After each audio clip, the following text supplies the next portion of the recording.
Sign it or the wedding's off." Those words ripped through the air like a knife, and for a second I thought I misheard. But no. The groom's mother was glaring right at me, shoving a stack of papers across the table. A prenup. Not for them. For me. Because apparently I was the poor girl marrying into their wealthy family, and they didn't want me to walk away with a dime. My hands trembled, but not for the reason they thought. If only they knew the truth. I was worth more than everyone in that room combined. Before I take you deeper into this insane story, make sure you hit subscribe, share this with someone who loves shocking twists, and stay with me till the end. You won't believe how it all flips. I looked around the room and the insults started flying before I could even speak. "Ruby, don't be offended," the groom's sister sneered. "It's just, our family has to protect itself. You have nothing, and we've worked hard for everything we own." His father chuckled, shaking his head. "Be grateful, girl. If my son marries you, you'll be living a life you could never dream of. Just sign and stop pretending you're on our level." My fiancé, David, sat frozen beside me, his face pale. He didn't say a word, just kept staring at the contract like he wished it would disappear. My chest tightened. This wasn't love. This was humiliation. And while they thought they were protecting their empire, they had no idea that the empire they feared losing didn't belong to them at all. It belonged to me. My nails dug into my palm as I fought to stay calm. Every part of me wanted to laugh in their faces, but I couldn't. Not yet. Because the timing of what I had planned, it had to be perfect. And then David's mother leaned closer, her voice low and venomous. "If you really love my son, you'll prove it. Sign this paper right now, or the wedding is off." My lips curled into the smallest smile. If only she knew the real power sitting in front of her. The pen was in my hand, but instead of signing, I pushed the paper back across the table. Gasps filled the room. And that's when I said something that made every jaw drop. You should be very careful about who you call poor. Because the truth? Their world was about to collapse, and I was holding the match. The room went dead. Silent after my words. David's sister let out a mocking laugh, breaking the tension. "Careful. Ruby, please. You live in a rented apartment, you drive a beat-up car, and you think you're in a position to lecture us?" Her laughter echoed, sharp and cruel, but underneath it, I saw the flicker of doubt in her eyes. David finally spoke, his voice cracking. "Ruby, just sign it. Please, don't make this harder." My heart clenched. Harder? He couldn't even defend me. The man who claimed to love me sat there watching his family strip away my dignity like I was nothing.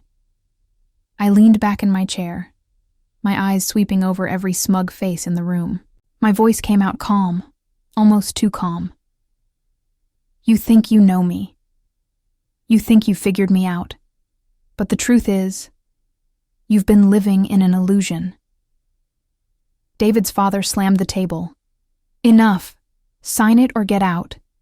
My son deserves better." His words cut deep, but instead of breaking me, they lit a fire. They thought I was desperate. They thought they had control. They were wrong. I picked up the prenup, flipped through it slowly, then ripped it in half. The pieces fell, like ashes. Gasps filled the room. David shot up. "Ruby, what are you doing?" I met his eyes. "What I should have done the moment your family showed me who they are." Before anyone spoke, my phone buzzed. I answered calmly. "Yes. Transfer confirmed? Good. Send the documents to the lawyer tonight." David's mother narrowed her eyes. "Transfer? Documents? What are you talking about?" I slipped the phone back into my purse and smiled. "You'll find out soon enough." Her face turned red. "You're nobody. You'll always be nobody." I stood tall, Nobody? Funny, because right now, your empire is standing on ground that's already crumbling. David's father sneered. Lies. You have nothing. That prenup was to protect us. I leaned in, my voice sharp as glass. Protect you? It's already too late. I took a step closer, lowering my voice so every word landed like a dagger. Protect your empire? You might want to check the latest ownership filings, because the company you brag about, the one you built your pride on, it doesn't belong to you anymore. The air in the room shifted instantly. His face went pale. The sister frowned, confused. David blinked like he didn't understand. What are you talking about? I pulled out a thin folder from my purse and tossed it onto the table. The sound echoed, sharp and final.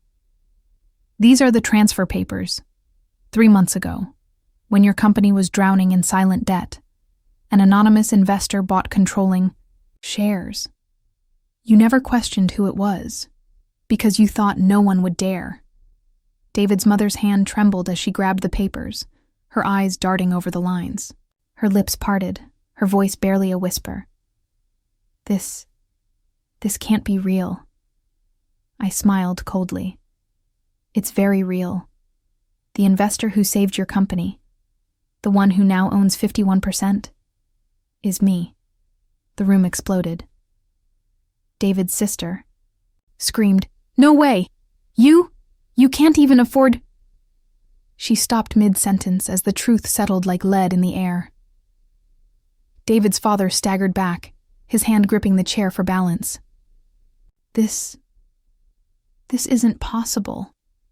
How could you? I cut him off, my voice steady. While you were mocking me, I was building something you couldn't see. And now, everything you tried to guard with that prenup is already mine.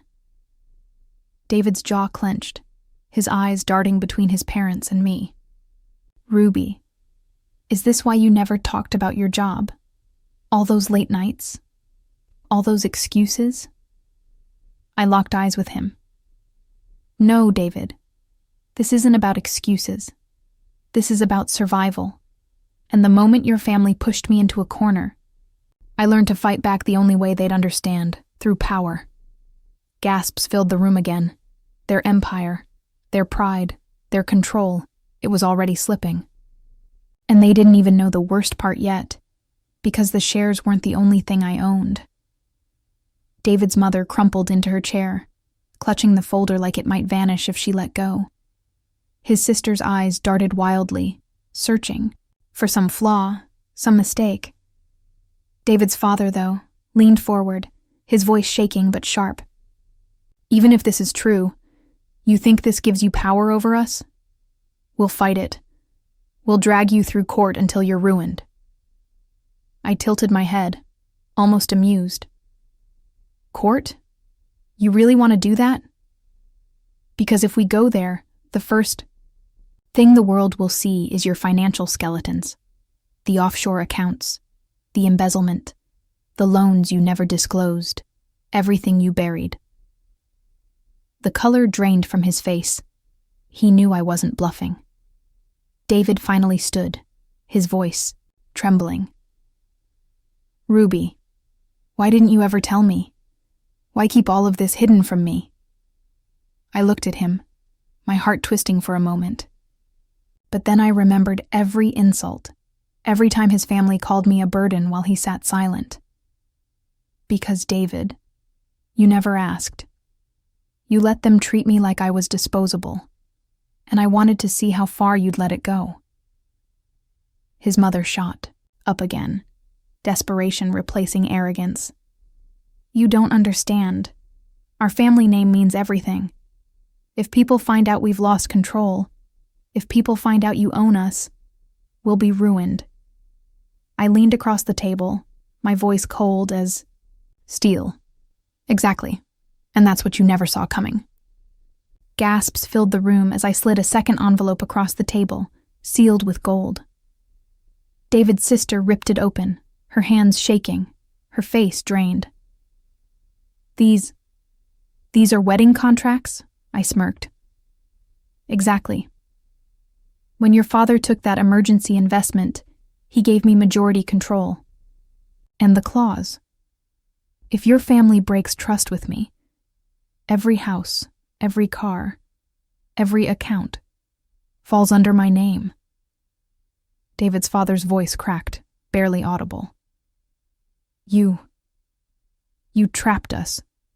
No, I corrected softly. I protected myself. You tried to trap me with a prenup, but you never realized you'd already signed your freedom away. The silence was deafening. Every eye was on me, shocked, terrified, powerless. And then I looked straight at David, the man I once thought I'd spend forever with. So tell me, David, is this still about love? Or was it always about control? His lips parted, but no words came out. His silence was the only answer I needed. I straightened my back, gathering my purse. You wanted me to sign away my future. Instead, I just signed away yours.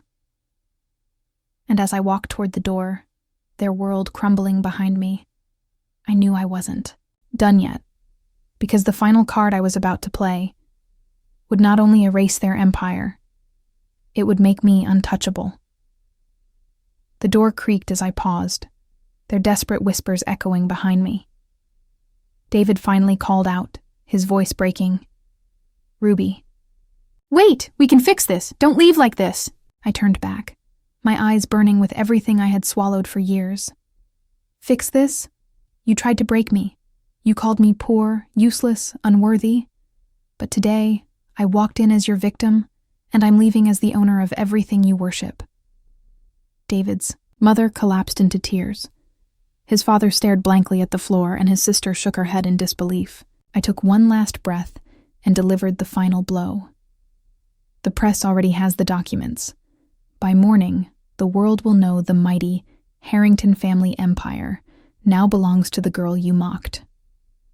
Their faces froze in horror. I walked out, heels clicking like a victory drumbeat, the weight of years of humiliation finally lifting. And for the first time, I felt free. Not because I destroyed them, but because I proved to myself that no matter how low they tried to push me, I had risen higher than they'd ever dream.